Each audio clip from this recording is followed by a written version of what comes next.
Okay, I've got a great question for you. Who are the truth tellers in your life?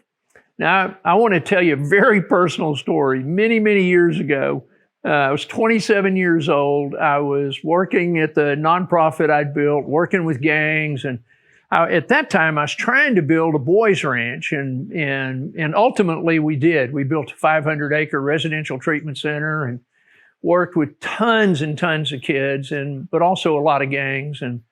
But I'd given a speech one night, and there must have been maybe, I don't know, 50 people there. It wasn't a big speech or anything like that.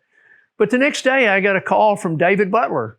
And David Butler lived here in our area, and he owned Butler Bridge and Butler Building and Butler Steel and Butler Products and Butler, everything in the whole area was Butler. And so I pick up the phone, and David Butler, oh my gosh. And he says, hey, would you come have coffee with me? And I was like, boy, this couldn't get any better. I'm trying to build a boys' ranch. He's super influential. I went, sat down, and he told me, I want to tell you exactly what he said. He said, Flip, last night was wonderful. I'd never heard you speak before. It was just incredible. I mean, it was just the way you put it together. And of course, after the third comment, I thought, well, this is not going to end well.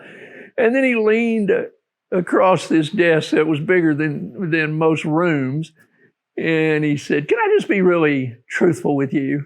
And I said, well, I hope you have been. And I kind of laughed. And he said, you've got to be the dumbest kid I've ever met in my life when it comes to business.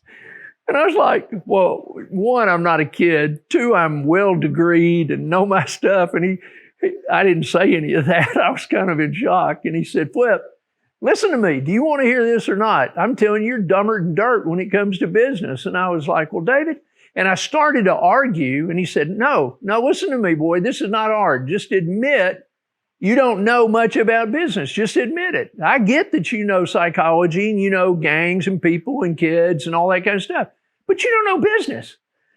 Well, honestly, it kind of hurt. But the truth was I didn't know business. And then he made a commitment to me. Because you see here's my thing, is that it's one thing to have truth tellers in your life, but that's not enough. That is not enough. And David then said, he said, Flip, I tell you what, I'll meet with you on Wednesdays. I'll pay for lunch because you don't have any money. And we'll meet at the country club. But I'm going to teach you about business. And the first time you don't do the problems I give you, you're fired. I was like, fired from what? I don't work for you. Well, for the next 3 years, every Wednesday we met. And then one Wednesday, my dear friend David Butler, who was a great truth teller in my life, he said, hey, next week I won't be here. Here's the problem I want you playing with, etc. And I just had this feeling inside. It's like, where are you going? So sometimes, we'd miss. And he said, well, I just won't be here, Flip.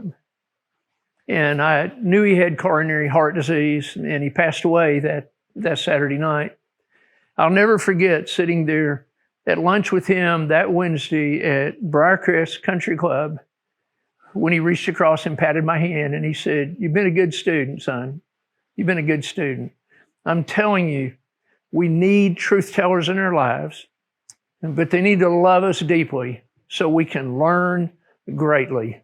And I am forever grateful to those who've been those people in my life. I hope you have some just like him.